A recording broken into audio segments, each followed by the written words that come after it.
Ipaglaban ang saya. Ang sabi sa Psalm 105 verse 2, siya ay purihin, handugan ng awit, ating papurihan. Ang kahangahangang mga gawa niya ay dapat na isaysay. Optimistic Christians talk about God's goodness, graciousness, and greatness. Kung mayroon daw ilalabas ang ating bibig, yun ay mga pag-awit at papuri sa Panginoon.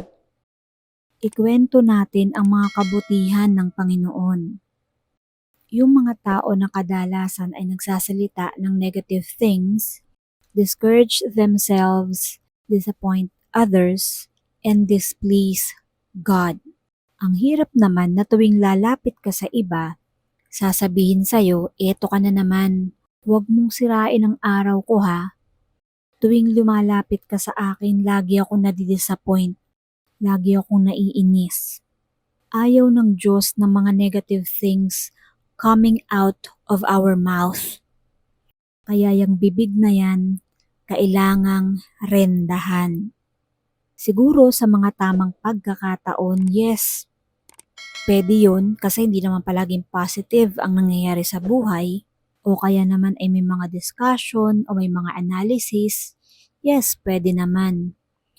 Kasi hindi naman natin pwedeng itanggi na may mga bagay na negative talaga para ma-improve ang situation kung kayo man ay nagtatalastasan o nagdi-discuss.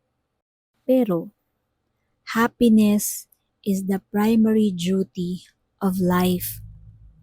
Hindi naman tayo nilikha ng Diyos para maging malungkot. Kaya ipaglalaban natin na maging masaya. Don't permit people to take happiness away from you. Don't cling to people. Kapag alam mong toxic ang tao, lumayo-layo ka na. Kapag alam mong hindi maganda yung sitwasyon, huwag mo nang puntahan at huwag mo nang subukan. Your sadness begins when you love people too much. Kaya dapat ang inuuna natin ay ang Diyos. At marami tayong magandang bagay na masasabi at maipamamalita tungkol sa Diyos. Kapag inilista lang natin ang mga ipagpapasalamat natin sa Kanya, hindi na tayo mauubusan ng kwento.